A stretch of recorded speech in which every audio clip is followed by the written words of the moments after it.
Hey everyone, welcome back to Some Seminarians. I'm Diego Castellanos. Today I'm joined by Deacon Michael Coronado as well as Moses Castro. And we have a really good topic today. We're going to be talking about what seminary life is like here at Assumption Seminary.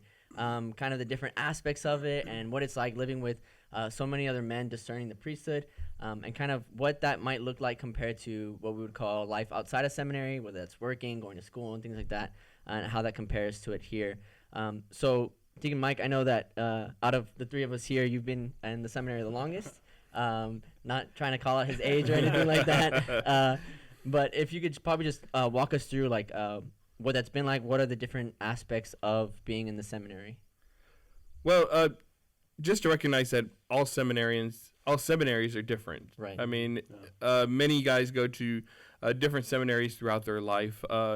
As being at San Antonio and there being the seminary for collegians and theologians, we experience only one seminary in our formation. So we only have the experience of Assumption Seminary, but there are other seminaries out there that other guys attend.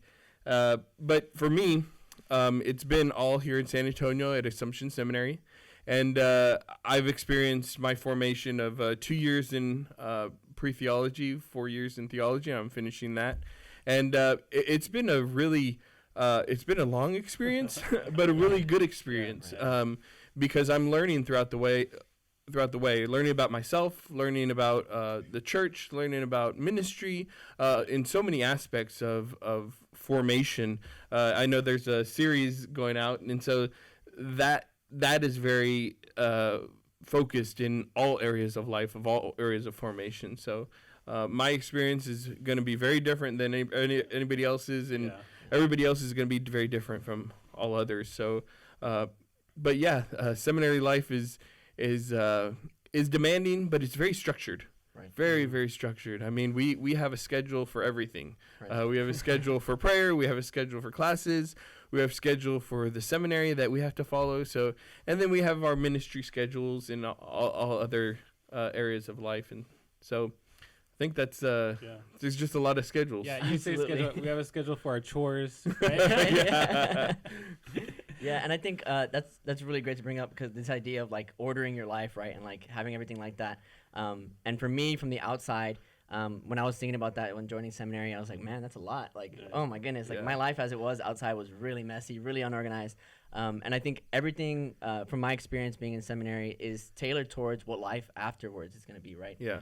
This idea that seminary is about planting seeds, and planting seeds in us in our formation, so that afterwards, if God wills ordination out of us, or if he doesn't, we're still going to have a life ordered towards him. Yeah. And I think having those schedules really at a human level creates this routine that like makes us better people. So like scheduling prayer into your life, so that afterwards, when there's not a formatter after you making sure you're at mass every day or at prayer, like you already know that that's something that needs to be a part of your life. Yeah. For sure. You make a good point there, Diego and Mike as well. Like this idea of seminary, and I think oftentimes people outside of seminary see it as just a place of prayer. Right. But it's really important to recognize that it's in fact a training ground for a very particular vocation. Right. Right. And ministry, which is serving the people of God in the priesthood. Right. And so it's not just about prayer. It's about this holistic approach to the human person. You mentioned, Mike, the series that we have about the formation process. So like the intellectual, the human, the pastoral, and spiritual, those are all the 4 pillars that the seminary environment is really, really focused on, and really, really getting you to grow. Oh, an interesting thing for me, like when I was in my career, we used email, right? That was a big thing, communication. And when I entered seminary full time, I had this idea that emails weren't going to be a thing, which is not true. Like just that, carrier pigeons. right? Exactly. Like that first week in, I got so many emails. I was like, "What is going on?" Like I thought I was like leaving to some Mount Carmel, right, where it's this really beautiful place of contemplation, but in fact, it's a really beautiful place of growth, right? I've heard it, in fact, referenced by one of our formators here, that seminary is a laboratory where we go in and then we really do work on ourselves, right? In all of those areas that we mentioned already. And so the discipline and the structure needs to be there. I think we know this about the saints also. They're very disciplined people. They abide by structure. They have a schedule. Right. There's a routine. We can think of monks, a monastic life, like the discipline and the rules. And so those are also apply here in seminary as well, which is something that I really was not conscious of until I'm in the life now, and I'm like, whoa, there is, like you said, Deacon Mike, there is a schedule for everything and a routine. I think it's really beneficial, and it gives you the space to actually grow, because otherwise I think we could get a little bit sloppy, right, and lose sight of one aspect of formation. But the program in the seminary is all about helping you to grow in all areas, right?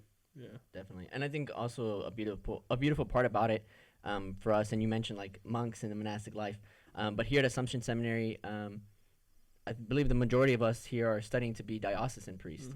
And so with that, there's the guys particularly for San Antonio that are studying for the Archdiocese of San Antonio, but there's also guys from all over the U.S. That come here to study here at Assumption Seminary, and because they live with us, they're also being formed with us.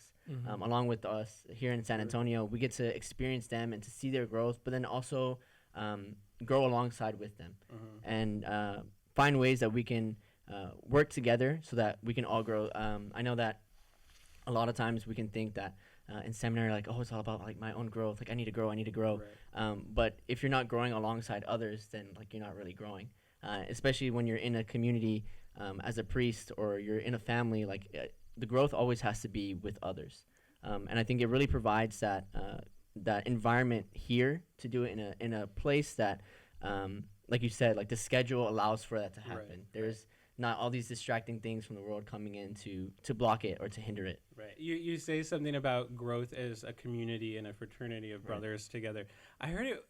Someone asked once, like, right now in kind of the environment of COVID and where we're all working remotely and doing Zoom classes or Zoom conferences and things like that, someone asked, can you like be in seminary remotely? Like, can you do it, like at home? And that was an interesting question, because the answer is no. Yeah. In fact, part of the formation process, part of the growth is being with other men who are discerning. And I'm sure we've mentioned this in other podcasts before, but discernment is not done in isolation, right? And so this idea of like, oh, I'm going to do seminary remote from home or something, take my classes online, do my prayer on my own time, impossible. In fact, I believe like the whole spirit of the seminary is that it's the church, in fact, discerning with you and growing these young men, helping them to cultivate those virtues that are absolutely critical for a wonderful life of ministry in the priesthood. Deacon Mike, what are some things that when you're out with people and they ask you about seminary life or your vocation, like what are some things that they ask about maybe the community life or the intellectual formation that you've seen in your journey?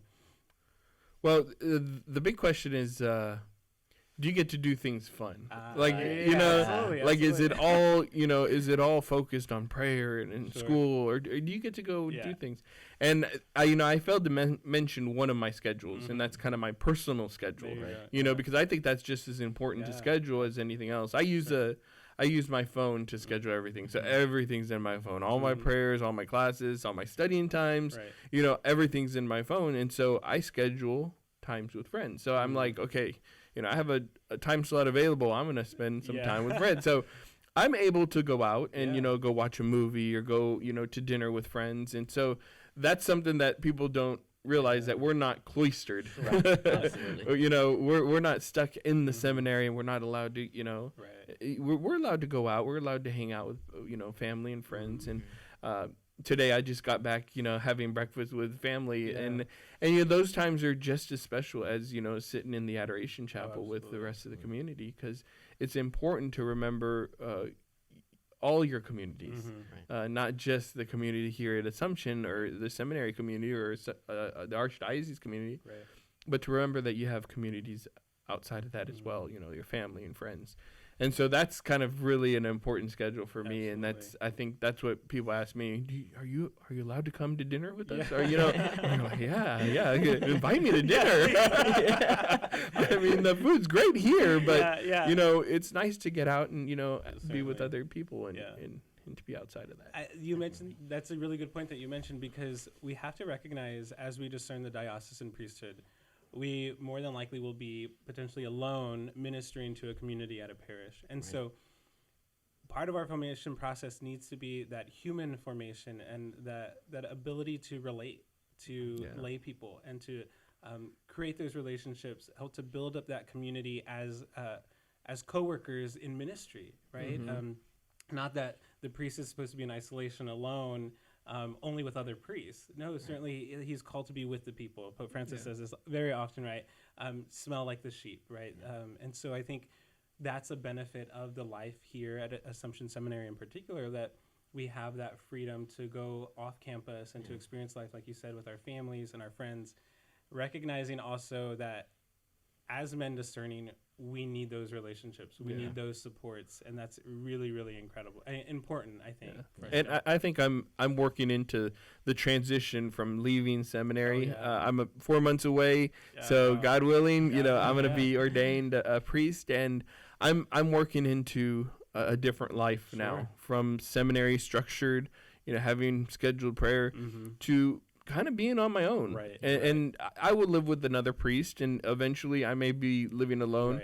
But the importance of gathering with my brothers and having that time to talk to them about what's going on in ministry or what's going on with me or, any issues that I'm having. And I know of priests that they have these support groups that are very, very important to them because that's where they're able to reach out to their brothers to pray with them and kind of have a recalling seminary life, getting back together as a community.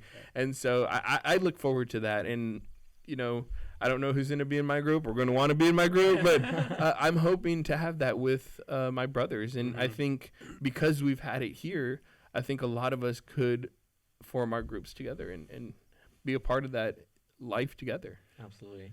Yeah, and I think you mentioned like recalling the time in the seminary, like afterwards, and I'm just thinking about all the great times and the great stories that we have of living here. I know that in particular, especially when COVID started, like we had to basically try and stay in the community, and so we didn't have many opportunities to leave. And so, I mean, men being men, we were like, well, like we want to play games or we want to like be entertained. And I just remember in particular there was a game that was really big at the time called Among Us, and so we decided to like gather each other together for Halloween and like throw like a Halloween party and then play the game and like do it in real life all around the seminary campus. And I just remember like being in this state of joy to be with my brothers, to play this game that's so silly, so ridiculous. But it's like, for me, this is part of not only my human formation of like making sure I'm learning how to play and learning how to be with others, but also in my own prayer to find that joy and to find where it is in my life that I'm encountering God. Even though it's playing Among Us, it's like I'm still finding joy. And then being able to take that then into prayer later and to reflect on how I can continue finding joy in these strange ways that God brings us to us in our lives. And then taking the time during the week that we have in our schedule to pray with the different experiences, whether you bombed a test or whether you're out playing with friends, like being able to take the time to reflect on anything that's happened during the week, to digest it, to let it percolate. And then really help you form yourself as a person so that when you're a priest and you're really facing these adversities, you're able to really discern them well. And I think that's what we always talk about in the seminary, discernment. And it's so much more than just what is my vocation overall? Like, is God calling me to be a priest? Is he calling me to be a father of family? It's also being able to discern in the moment, what is God calling me to do? What is he calling me to say? How does he want me to act? And so for me, I think I'd like to hear from both of you. I think both of you are really very deep men of prayer. How is it that like your prayer life being outside of the seminary, how does this seminary environment help cultivate your spirituality, your prayer life? Either Mike or Moses. I'll let you start. yeah, for sure. So that's a really good question, Diego. And I'm a year, at the time of the statement, I'm a year and a half into my seminary formation. And just at the beginning of this semester, something that was really coming to my mind about my prayer life was that I found that by entering into seminary, and we said this already, the schedule, the routine of prayer, I found, I'm going to use this phrase, I outsourced my own devotional and prayer time to the routine of the seminary in a way. And so very interestingly, I acknowledge I gave them the responsibility for my prayer life. Wow. That's not okay. That is not okay. And so it was through the gift of spiritual direction and just times of prayer that I came to recognize, Moses, this is not okay. This is not an okay approach to your spiritual life. Right. And so you asked the question about like, what was it before seminary and then in seminary? I recognized then, prior to entering seminary, I had my own devotional life and spirituality, which I owned. Right. It was mine and it was my choice. And I would go to adoration, I'd go to daily mass on my own, right? And so when I entered seminary, I recognized I don't have to choose to do this. It's going to happen.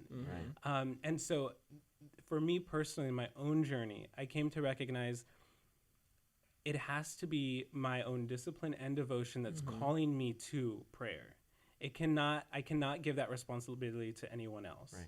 And I'm so grateful for that awareness at this stage in my formation, because I can only imagine then what that would look like further on in the journey or post ordination, in fact. And so through the help of the community here, recognizing like it has to be my own decision and choice to engage in my own devotional life and my own discipline of prayer.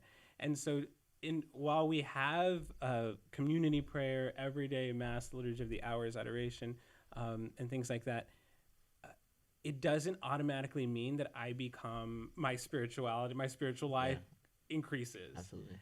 And for me, that was a really, really, I'm going to use the term beautiful, because it was an awareness that I recognized about myself and my spirituality. And so that, in that sense, I've come back around, like, okay, acknowledging and growing in more awareness of what are my devotions?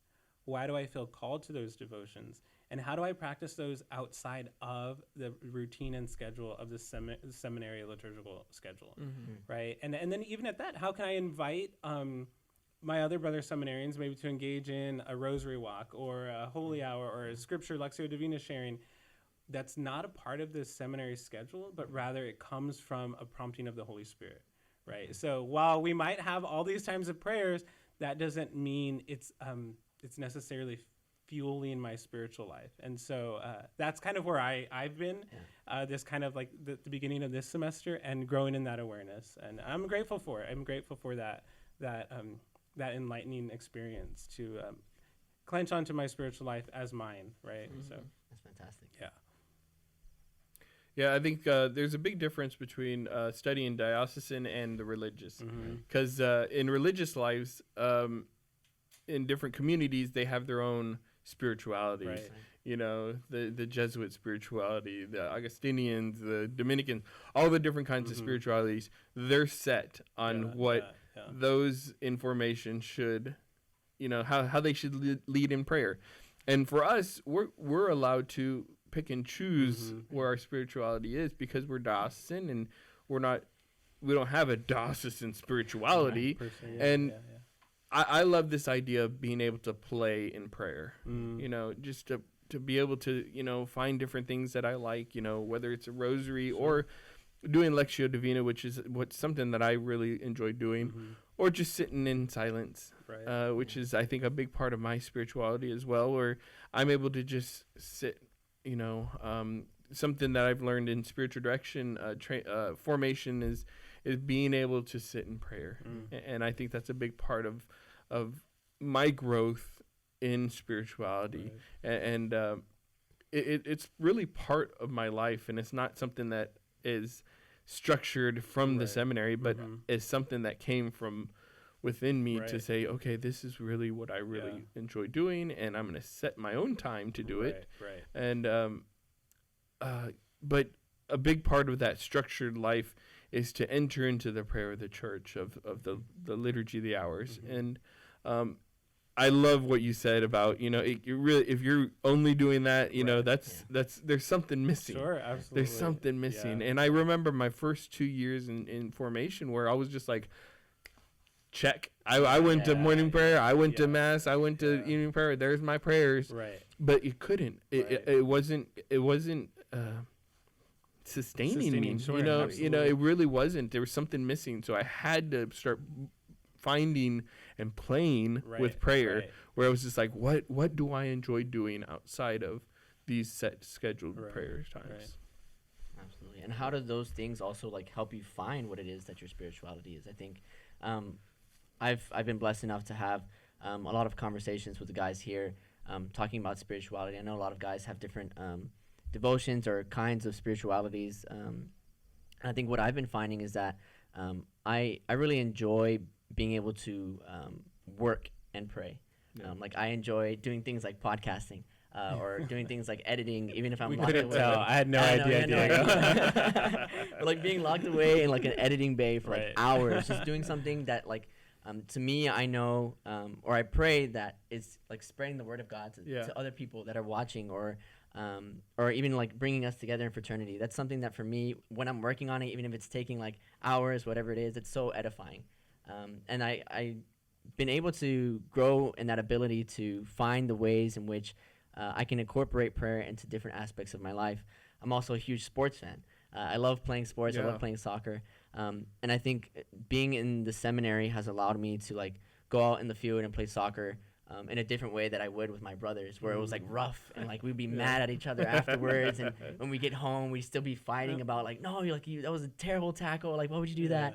But like here, it's like, even if that stuff happens, by the time we get back inside, everyone's laughing and joking, and like, there's just a sense of prayer, even playing soccer, even editing videos, that, I don't think I would have been able to find that outside of the seminary. And I think that's part of what drew me in, to find what it is that can really edify my life in God, and to find ways in which that I can pray with what I'm doing. And I think a lot of that has to go also to our intellectual formation of being able to put a name to what it is that I'm sensing, that I'm feeling. So taking classes of first philosophy and then into theology of what is it that I'm experiencing in my prayer? What is it that I'm experiencing with my brothers? And what have the spiritual fathers of the past 2,000 years of church history said about these things? What can I learn from that? And I really love like learning. I love reading. And so for me, that was a huge part, and it has been a huge part of my formation, to be able to read about different saints and about different thinkers, and seeing like, okay, they were going through the same things. A lot of them went through seminary as well. So it's like, how does that affect me? How can I then continue to grow intellectually?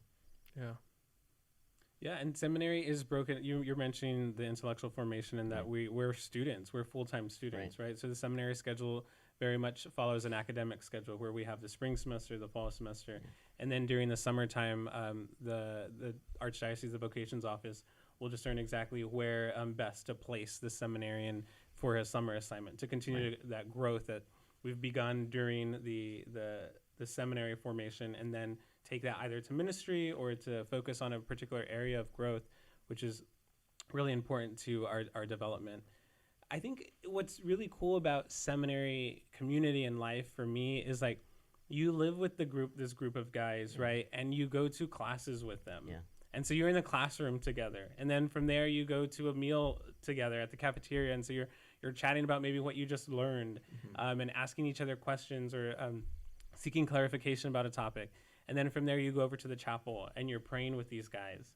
And then from there, you're, like you said, Diego, you're out playing soccer in the field, or frisbee, or doing some other fun activity, or you're out then doing ministry together. Many guys go out and serve at the same parish for RCIA programs, or with the homeless, or at schools. And so it's a really unique space that I think is unlike anything else. You can't find this anywhere else. No. And beyond that, though, isn't just this community of guys who are all discerning, but with the supports of a spiritual director, a formation advisor, a rector and a vice rector, who role and responsibility is to help to cultivate these young men, and help to train them and prepare them and discern alongside them if the priesthood is indeed what the Lord's calling them to as their vocation. So it's a unique opportunity and a unique place to just discern well, I think. That's my personal experience on how seminary is for me. Yeah. And I think a big credit, you mentioned like the formation staff that we have here. huge credit has to go out to them. Sure. I hope nobody thought that this was like a Lord of the Flies situation where it's just like a bunch of guys like just trying to figure out the information. No, we have like an incredible staff, especially here at Assumption Seminary, and each seminary has a staff that works with them in all these different pillars, and they have so many years of experience working with men and helping them form themselves, and then being able to work with them on such a close basis. It's not like this blanket that they just throw over everybody, but they really try finding very personal ways with you to grow. Yeah, and they all have their own areas of expertise. Oh, Yeah. sure. You know, where one's a little bit more focused on pastoral or theology or spirituality or liturgy or whatnot, and so they all have their own expertise, Right. in so we can go to them if we need help. You mentioned something. I wanted to say this earlier, but you mentioned some times that you had in seminary that were just enjoyable experiences. Right. And I can't get out of my head Snowvid. Yes. And I can't get out of that's like something that I've experienced, and I was like, it brought me back to my childhood. I'm probably one of the older guys here in the San Antonio group, and man, I was throwing snowballs. We built that snowman. It was like one of the fun experiences in seminary where nothing else mattered. We weren't. I wasn't thinking about papers or prayer time. I wanted to hit you in the face, with a snowball, but it was just like one of those times. It was just like, oh man, this was awesome. And that's going to be a memorable experience because we've experienced it together. And I remember it was empty right before it snowed. And when it started snowing and coming down, everybody was out there we were up there with trash cans trying to fill up with snow so we can build this huge snowman. And so that was an experience that I'm going to remember in seminary for a really long time. Absolutely. Yeah. So I just wanted to mention that. I had to. Yeah, how could I have forgotten Snowvid? Yeah, that's great. And that you mentioned the memories that you'll take forever. I think the other thing is the friendships, right? Yeah. And y'all mentioned this already, but Assumption Seminary receives guys from dioceses across the country, right? And so we're in formation together here as a group, but knowing that the Lord's going to call us each in a different location and a different diocese to minister to. So men out in California, Arkansas, Iowa. Just all over the country. Yeah. And I think that's the really beautiful aspect of it, that you'll have friendships that go beyond just the local archdiocese, but rather friendships that span the country. And because it was such a unique experience of going through formation and growing in self-awareness, that those friendships they're going to last forever. Absolutely. Right? Yeah. Absolutely.